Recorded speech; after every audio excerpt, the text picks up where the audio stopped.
بسم الله الرحمن الرحيم، والصلاة والسلام على أشرف المرسلين سيدنا محمد وعلى آله وصحبه أجمعين. Now we are going to start asking and answering questions about Unit 2, Period 1, Education for Success, 2 success stories and what we can learn from them.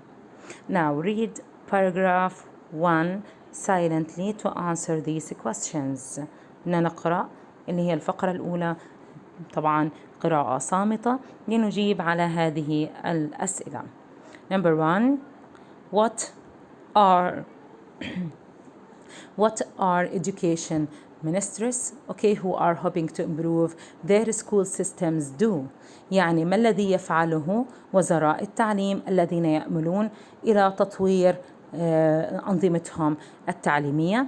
راح تقولي لي يا مس بأنهم they طبعا look at Finland and تايوان، يعني أنهم يتطلعون إلى اللي هي أنظمة التعليم في فنلندا وتايوان.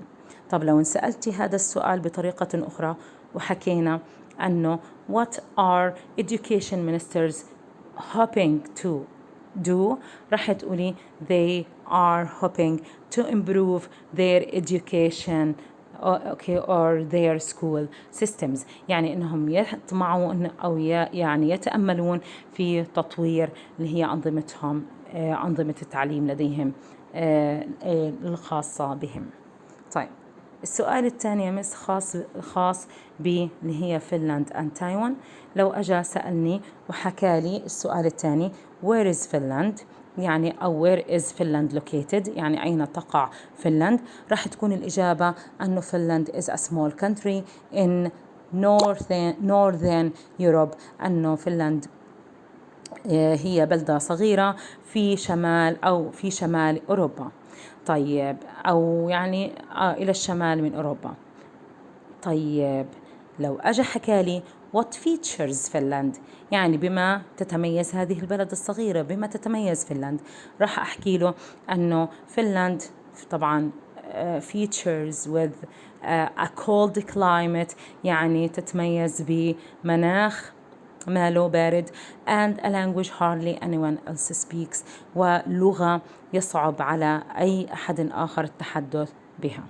طيب نفس السؤال رح أنسأله بس هالمرة على تايوان، وأقول أنه يعني what features اللي هي تايوان، راح تقولي تايوان is a small انتبهي مس على كلمة second و first، لأنه first قلنا تعود على فنلند و second تعود على تايوان، فبالتالي لو قال لي what features تايوان، راح أقول على طول أنه تايوان is a very small island، جزيرة صغيرة and until fairly recently، وحتى يعني مؤخرا had highly levels of poverty and population، يعني بمعنى أنها طبعا تتميز ب يعني ارتفاع أو مستويات عالية في الفقر واللي هي التعداد السكاني.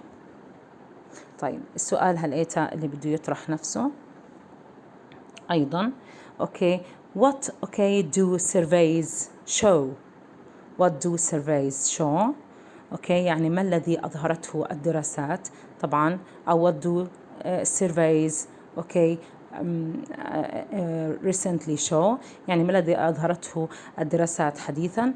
راح تقولي اللي هو السطر اللي هم قبل، طبعا اللي هو السطر اللي هو 4 في اللي هو السطر 4، لما حكى أنه السيرفيز اللي هي أنه both of these countries come out nearly in the top of the international surveys of economic success، وكمان أنهم score highly اللي هي in education results، أن طبعا اللي هي حصلوا على معدلات عالية وفي اللي هي نتائج التعليم، طيب أو النتائج التربوية. تمام، إذن هيك إحنا فهمنا هذه الأسئلة اللي هي كانت على الفقرة الأولى. طبعا ننتقل الآن على أسئلة وأجوبة لها علاقة في الفقرة الثانية.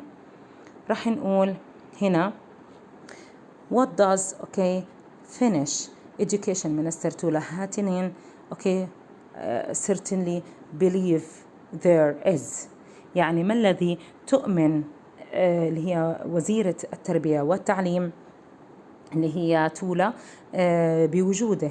طبعا رح نرجع رجوعنا زي ما حكينا في الشرح للسطر الأخير أنه there is a connection. والconnection هذا between مين and مين؟ حكينا between ال economic success وكمان ال educational results. تمام. نيجي هلقيت يا مس كمان ندخل ونتعمق في الفقرة أكثر في أسئلتها. قلنا طبعا what do they believe.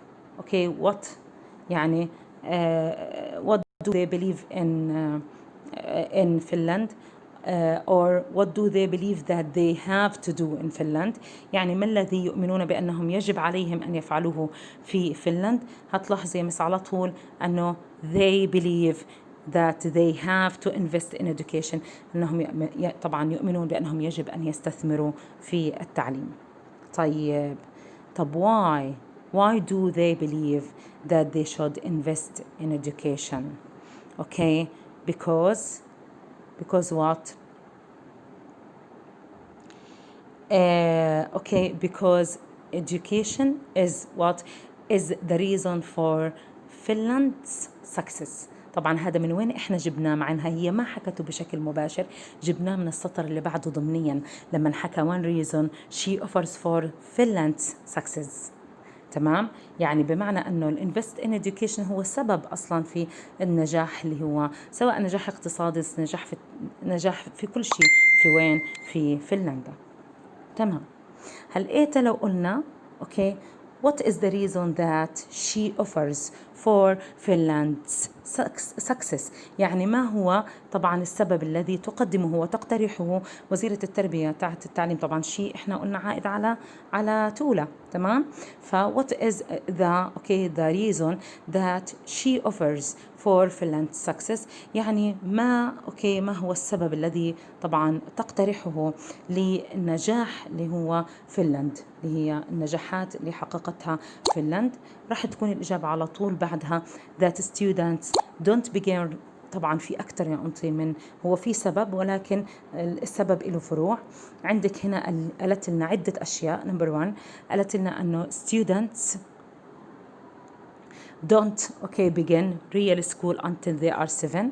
وحكت لنا كمان أنه all students between 7 and 16 get the same education. وحكت لنا أنه we don't divide at early stage between students. وحكت لنا كمان أنه طبعا between students هو طبعا manage well أو اللي هي don't manage well.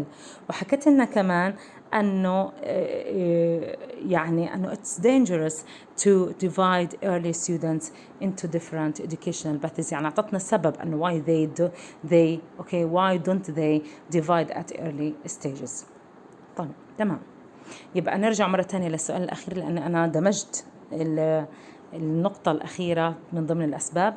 لو أجاني وسألتني أنه why don't اللي هم Finnish education system why don't they divide at early stage؟ يعني لماذا لا يقسمون between students who do well and those who don't manage so well؟ يعني ليش هم ما بيقسموا الطلبة يعني في مراحل اللي هي مبكرة؟ الإجابة على طول يا مس رح تكون اللي هي في السطر الأخير because studies show أنه الدراسات بينت أنه it's dangerous to divide too early into different educational paths. أن الدراسات وضحت وطبعا وأظهرت بأنه وبينت أو تبين هنا لأنها أجت مضارع، تبين بأنه من الخطير جدا أن نقسم الطلبة إلى طبعا في مرحلة مبكرة إلى اللي هي فروع مختلفة، فروع تعليمية مختلفة. طيب نيجي لمين؟ للفقرة الثالثة.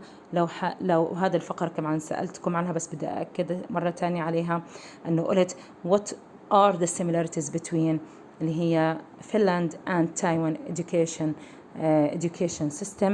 يعني إيش التشابه ما بين اللي هي نظام التعليم في فنلند وتايوان؟ راح تقولي لي على طول يا مس بأنه both has 9 years of compulsory education، وأنه both طبعا هتحكي لي كمان in both countries students choose either طبعا academic and vocational paths طبعا and few choose to leave اللي هي schools. ها هي السيميلاريتيز يعني after which يعني after the 9 years of compulsory education طبعا they choose whether to go to academic or vocational paths and few leave the school طبعا choose to leave the school. طبعا لو أجا حكى لي كمان سؤال أنه what is the only difference between Taiwan and Finland education system يعني إيش الاختلاف ما بيناتهم اللي هو هذا السؤال أنه what is اللي هي the difference اللي هي the only difference between them راح تكون إجابتك على طول يا مس أنه is the international tests ولازم تفسري له which are important in Taiwan اللي هي تعد اللي هي هذه الاختبارات الوطنية اللي هي مهمة في تايوان but less important in Finland ولكنها تعد أقل أهمية في فنلندا.